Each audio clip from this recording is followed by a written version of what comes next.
So I was 12 when I was actually interested in makeup, and I used to read this magazine that I shouldn't have really been reading, called Bravo, in Germany. I grew up in Germany, so I used to look through the magazines, just images, and I used to sometimes recreate some of the looks that was on there, and I was only 12. My parents shouldn't have really let me wear makeup, but in Germany, in schools, you can just wear whatever and you can do your makeup however. We didn't have school uniforms, so you were able to.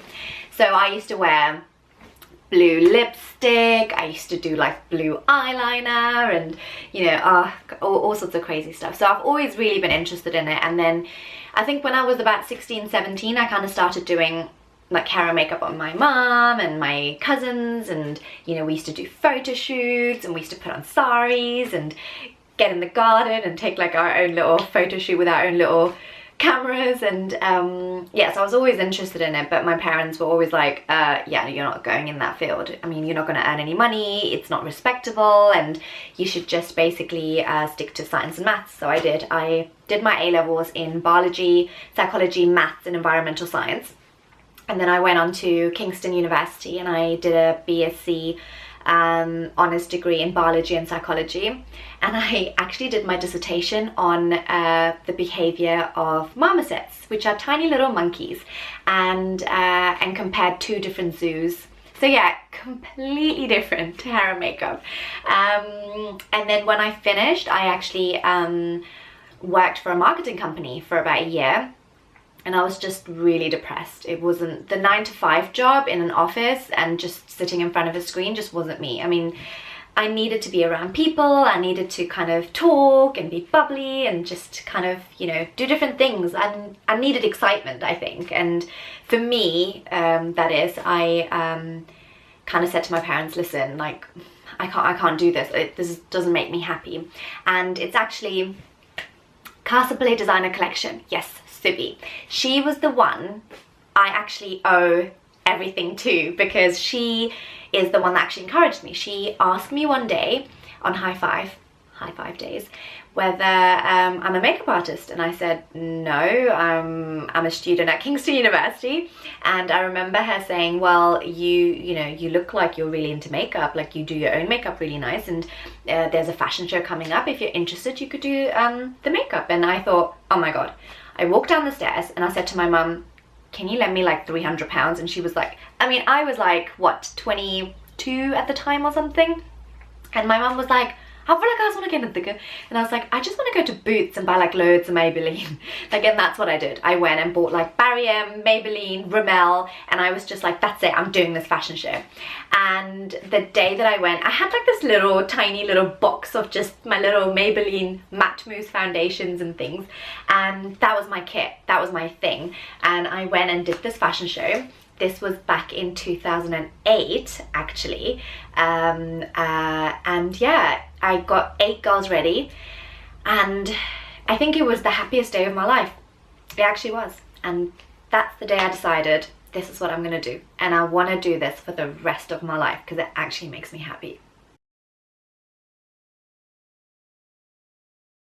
What people need to remember is I'm actually not a beautician. I didn't train to be a beautician. I trained as a hair and makeup artist. So I know about products that go on top of the skin rather than, you know, skin deep and things. But from what I know, just because so many people do ask me, you know, first of all, I would say find out what your skin type is like, you know, oily, dry, combination.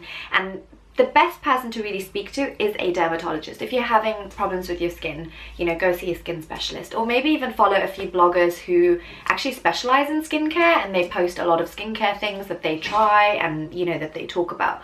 So that would be a good idea. Me personally, I use Estee Lauder and Elemis, and the only reason I even knew about them is because other people told me about it. It's not like I did the research, I didn't. And there was a few girls that were working with me in MAC, and they basically told me, oh, Estee Lauder is amazing, and I tried a lot of their products. But surprisingly, some of my friends who have very similar skin types and textures to me actually don't feel like Estee Lauder works for them. And this is the reason I say, you know what, don't just go and buy all the products that I'm using, actually try them and actually you know, speak to somebody even at the Estée Lauder counter. And I do like my LMS products as well, and again, there are loads of people who don't like it, so you know, it really depends.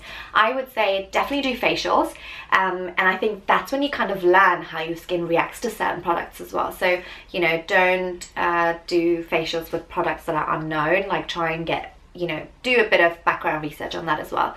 But I do the whole shebang, you know, moisturizer, you know, moisturizer, toner, cleanser, face wash, night serum. I haven't started a night cream yet, eye cream yet, so I probably should. In terms of hair, now I blow dry my hair straight, and I blow dry my hair once every 3 days. So I wash my hair once every 3 days, and the reason I do it like that is because I don't want to encourage my hair getting greasier, just because if you wash your hair every single day, I feel like it strips your hair of all the natural oils, and then your hair just tends to, it's just kind of like a vicious circle really, because you're washing it because you think, oh my god, my hair's greasy, and then it just gets worse and worse and worse. So I would say, you know, just leave it greasy, you know, just don't leave your hair out. Maybe put it in a bun, do the boxer braids, or, you know, I try and do different hairstyles just to cover up the condition of my hair. So that's a good idea. So I blow dry my hair straight. I use shampoo and conditioner, and I'm somebody, I kind of change my shampoo and conditioner very regularly, just because after a while your hair just doesn't really react to it anymore. And sometimes it's good once in a while to actually strip your hair. So I know this is a lot of information, so let's do this again.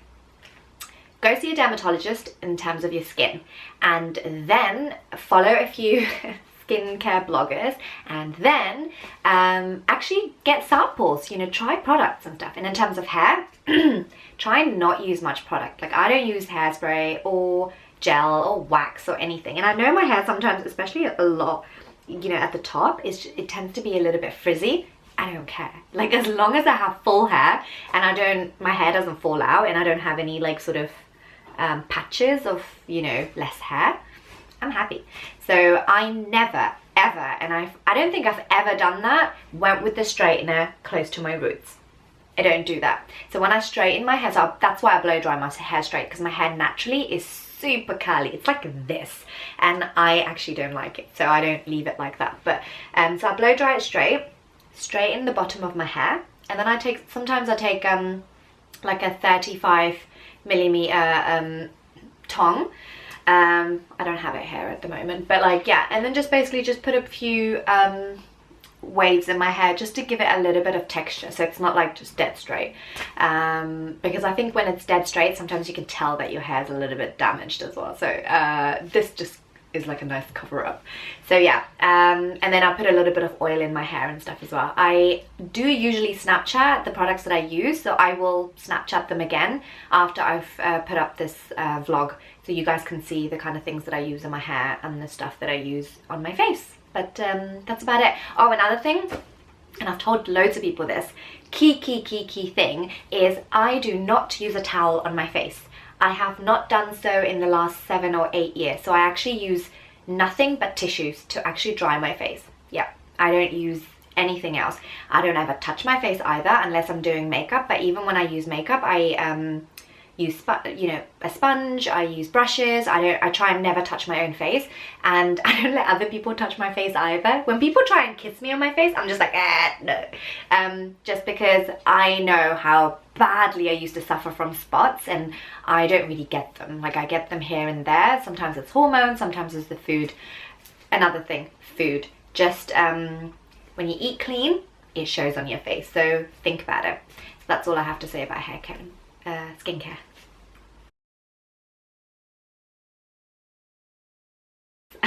This is interesting. Okay, I've got loads. I probably don't look it because from my Instagram and my Facebook and my Snapchat, it's just always about hair and makeup. So I normally don't share this side of me, maybe. But yeah, I like reading a lot, which maybe some people know by now, I love reading fantasy books. That's my thing, because for me, I like to escape, and I love movies. I can watch like 3-4 films in a day, and I love my fantasy films and my horror films. Absolutely love them. So yeah, if you ask me how many times I've watched Lord of the Rings, The Two Towers, seriously. And yeah, and I love American sitcoms. So like, well, not all American, but like I love Games of Thrones. Love it. So yeah, books, movies, and I actually love a lot of outdoor activities. So I did bungee jumping last year. I love quad biking. I love kayaking. I love canoeing, rowing, hiking. What else? I'm planning on doing skydiving this year. I really, really, really want to do it. Just anything active, really. Like I love badminton. I'm okay at basketball, but just things like snooker, pool, bowling, yeah, just like activities, I guess. Golf. Oh, I love top golf as well. That's about it. And people did actually ask me, it was really weird. They did ask me if I go out partying and if I drink and smoke. Right, so I admit I used to go partying when I was at uni. I think everybody does that maybe, but I don't anymore. I haven't in many, many years. It's not really my thing. I don't think it ever really was. And surprisingly, whether you guys believe it or not, I'm not much of a drinker either, and I never have been, and my friends know this, and they always think that I suck. So they hate going out with me, because by like 11 p.m. or 12 p.m. I'm like, yeah, shall we go, you know, to sleep. I'd happily stay awake till 4 in the morning talking or playing board games. This is another thing I love. I love Scrabble and chess, and yeah, I'm just a complete nerd. I really, really am. I love my museums. I love exhibitions. I love going for a nice walk. I'm actually boring. Hands down, would have been me doing makeup on Sneha. It really was. And do you know what it is? It wasn't even because she's a celebrity and I just got to be part of the show and did her makeup. No, it was the entire lead up to it, the entire experience, everything, because she picked me, and that was the biggest compliment for me, and that was like, that's not something I will forget. And when I spoke to her on the phone a week before she flew down to London, she was complimenting me. She was telling me, oh Vithya, I really like your makeup, it's very natural and that's exactly how I like it. And I was on the phone thinking, like, what? Like, I'm your fan. I've seen your films. You're complimenting me? And that was epic. And she was very happy with me styling her. So picking everything that she wore and her being super happy about it, and her trusting me, and her just sitting in that chair. I mean, she barely looked in the mirror. She was just like, just do whatever, Vithya. Just do whatever. And I mean, what else do you want? Like, you know, for somebody so high up and who would have had so many countless makeup artists touching her face, for her to pick me and for her to be so complimentary and so nice about it, that was a life-changing experience for me, and that was a career-changing experience for me. So yeah, that was definitely the highlight, and I will never ever forget all those moments that I did have with Sneha and Prasanna, because they were the most loving, kindest celebrities I've ever worked with. So yeah, I would say definitely Sneha. So yeah.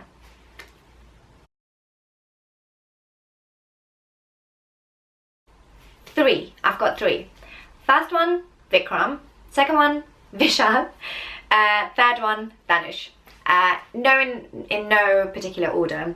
The reason for these three people is mainly because I've watched their films from when they first started, so I followed them and been a fan for a really long time, and I like their ethics and I like their hard work that goes into it. So they, you know, they do roles that suit them, and they kind of, you know, cover, you know, tackle real problems in India, I think, sometimes. And Vishal, I just find him really funny, and I think he's very, very good looking. But anyway, the other two, especially Vikram and Dhanush as well, like, I think they're, you know, I love the morals of their movies, and that's the reason that they're my favourite actors. In terms of favourite actresses, I wouldn't say I have a current one, but I've always been a huge fan of Jyotika. Jyotika, hands down, Jyotika. Like, again, seen every single film that she's been in from when she first started acting, and you know, you see how much she loves acting and how well she did, and you know, so it's like, yeah, she's a role model, I think, as well. Like, she's just done very, very well for herself. So yeah,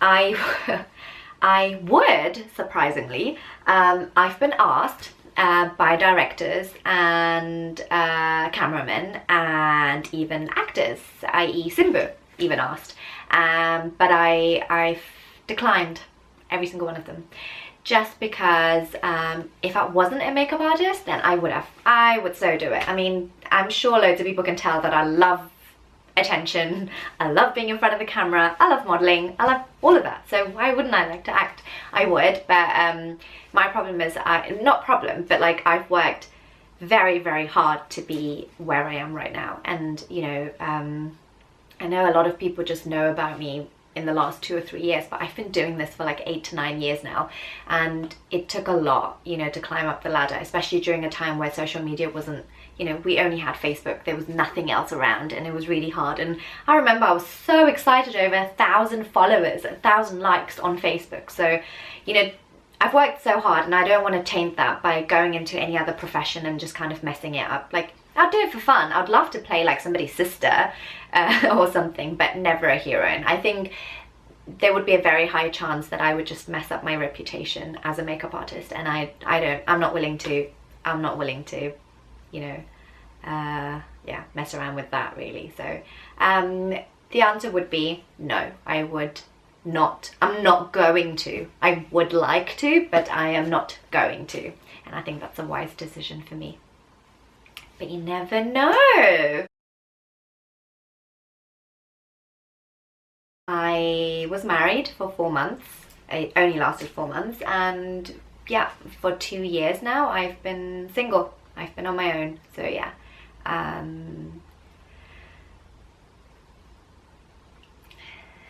yeah. The answer is no.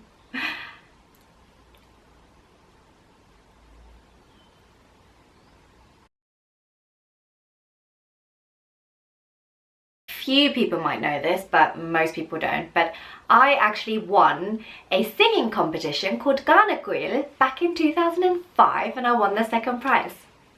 Don't ask me why I won, because I saw that footage and I thought, "Enda made enakku oru trophy thandan." But anyway, I sing for fun. I sing at family functions, with my cousins, whatever. I enjoy singing, but it's more the bathroom kind of singing. It's not the, you know, oh my god, she's actually good kind of singing.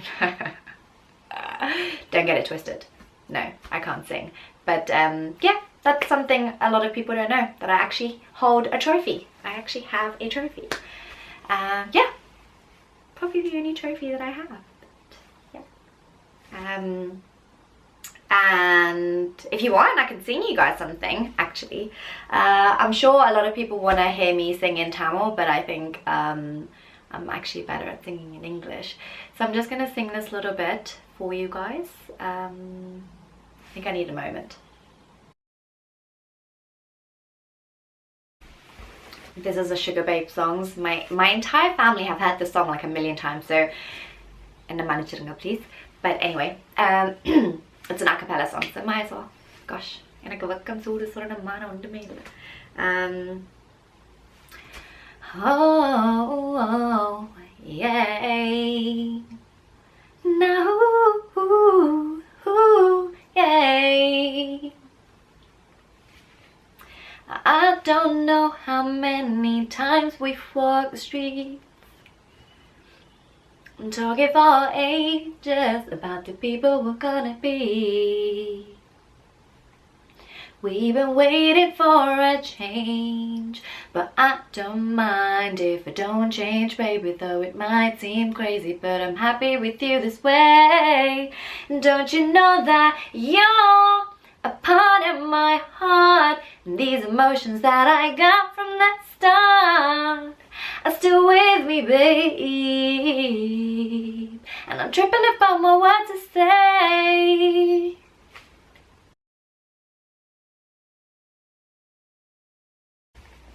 Right, ladies, I'm sure there are a few guys who want to be makeup artists as well. Firstly, you know, I personally think qualification is very, very important. And it's not because you can prove to somebody that you have a certificate, no, but like through a qualification you actually learn the foundations of things. Like, you're not going to build a house without knowing what kind of cement to use, what kind of, you know, how to lay, because at the end of the day you might build it with whatever knowledge you have, and then it will just fall apart, and then you're just like, it's because I didn't initially know the basics. And that's the thing with the hair or makeup, you need to know the basics, and you're never going to learn the basics from another makeup artist or well, yeah, but like, you know what I mean, like not through YouTube or whatever. You're just going to learn how to straight away do a smoky eye or how to do like an updo or whatever, but you're not going to learn the foundations of how you should prep your skin and what the basics are and how is the makeup going to last the entire day. And it's just the little things. And one thing I've noticed with you know, I don't like using the word amateur, but you know, people who have just begun and who have had no experience training whatsoever, is that they forget to realize that everyone's face shape is very different. So it's like, you know, you could do a really nice eye makeup on yourself, but that doesn't mean that eye makeup is going to look exactly the same on somebody else, you know. And that's the key thing, it's just knowing what suits somebody. And so yeah, anyway, that's what I mean by like, I think qualification is really, really important. I personally went to London College of Fashion. It wasn't bridal, so I wouldn't necessarily say, yeah, definitely go do that. It was fun. It was a one-year diploma, and I learned a lot about fashion history, you know, art, you know, all the basics, and, you know, color wheels, and a lot of the foundations of things, you know, like learned what kind of makeup they used during Elizabethan times, and, you know, 1920s, 1950s, and I think those are key anyway, because you need to be a trendsetter as well. Like, you need to know about trends as well. And so that's why I think qualification is very, very important at a very good you know, place. Don't just, I mean, I wouldn't even say come and learn it from me. No, this is why I don't want to do courses, because I don't think I am ever going to have the knowledge or whatever to really, like, you know, give somebody the foundations or the basics or something. Like, I think that's why they have schools and they have teachers for those things who only specialize in that. So you should always go to something like that. So go to a really good school, like a really good makeup school that you know, and doesn't matter if it costs you £3,000, £5,000, whatever, it's worth it, because this is your future. And my course wasn't cheap, but I don't regret it at all. It was great. And once you've done the course, I would then obviously join all the platforms. I mean, you can do that initially to begin with as well. So all the social media. So definitely Facebook, definitely Instagram. Those are the two things that I would suggest, because they're visual. Do YouTube tutorials, do the Periscope, they're all visual, so they're great. They're great platforms to kind of, you know, build up clientele and get people to book you for smaller events, and then it becomes word of mouth, and that's how you build up to do bigger jobs.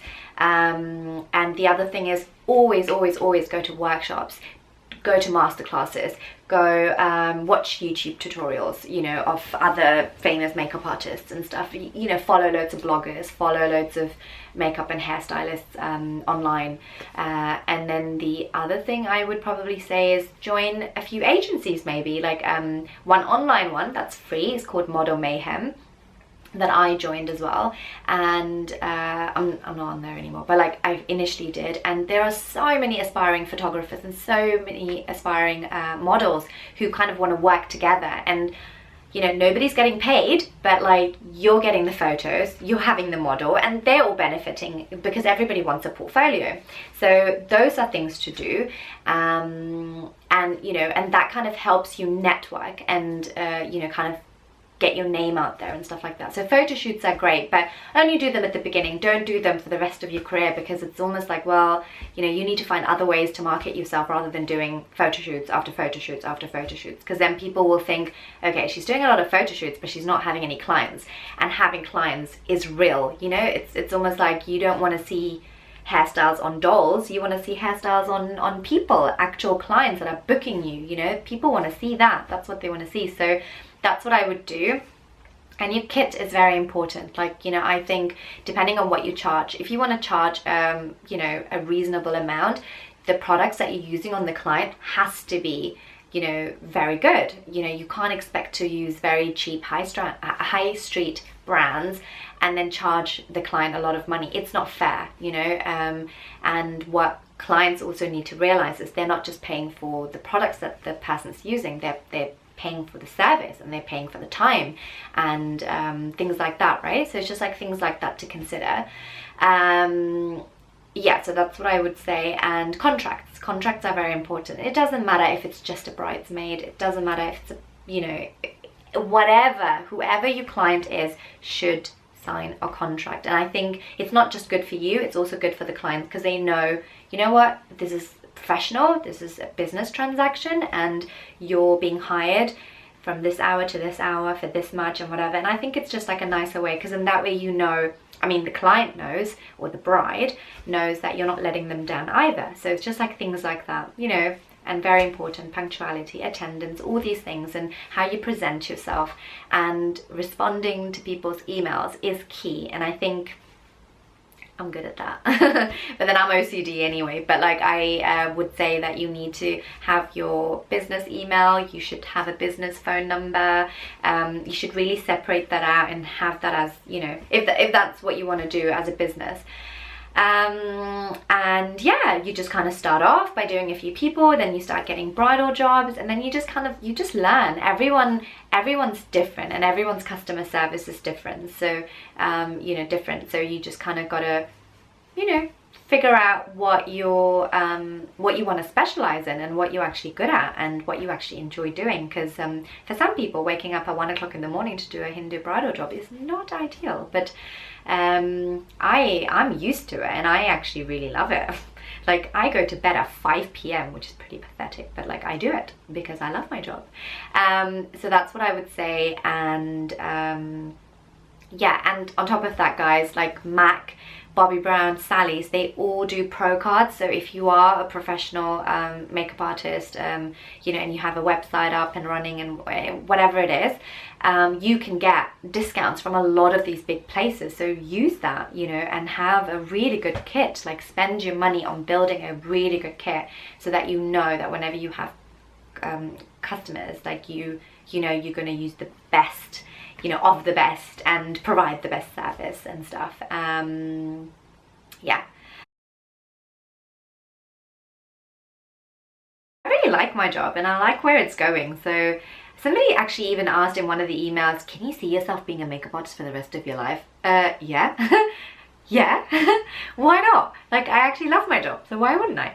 But what I won't be doing in the next 5 to 10 years is definitely not travel anymore. Like, I'm not going to be going abroad to do weddings. That's one thing I'm probably not going to even do in the next year. So it's like 5 years. No, yeah, I'm just going to do UK brides, and I'm probably going to reduce my jobs, just because it's very stressful. It's a lot of pressure, and it's just like, you know, I can't do this all the time. And before, people used to just get married Saturdays and Sundays, and it's not like that anymore. People get married you know, during the week, crazy hours. They do so many events in one day because it's obviously more affordable, and it just means a lot more pressure for me. And as much as I love this, there's only so much you can do. You know, it's like cake. If you like cake, you can eat a lot of cake, but you know, there's only so much cake you can eat. Can't believe I compared my job with a cake, but yeah, so basically that's what it is. It's like, you know, I would like to do this and probably do this for another few years, and then what I would like to do is actually eventually do courses, like full-on courses, like hair and makeup, bridal courses actually, for specifically Tamil brides. So it's like the Tamil bridal course. I don't think there is anybody out there really that does it, you know, like Tamil bridal. So that's what I want to do. I want to do that in see guys, I'm saying this on camera on YouTube, so if anybody else copies me, you know I was the first to say it. But yeah, like I want to do the courses, and I'm going to start off with a few masterclasses first, and the masterclasses I could actually go around the world and do them. So I would like to go to Toronto again. So again, I've had loads of Toronto fans message me and ask me if I would be coming back for a meet and greet and stuff. So I will plan it properly and I'll come. I'm not sure I'll come back again this year, however, just because I'm swamped. But I might come next year just to do the masterclass if I get to do one in London first. So yeah, masterclasses, Tamil bridal courses. And yeah, I don't want to do a salon. I don't want to come up with my own line of makeup or hair stuff. So no, you're not gonna, don't expect it. It's not gonna happen. So I'm just basically just gonna, you know, do the courses. And I love teaching, and I do a lot of the tutorials, like one-to-one tutorials anyway, so that's what I'm gonna do. And then hopefully, you know, who knows? And then maybe I might have children. Maybe I might have like 2-3 dogs. Maybe I might live in a very beautiful house somewhere in Surrey. Maybe.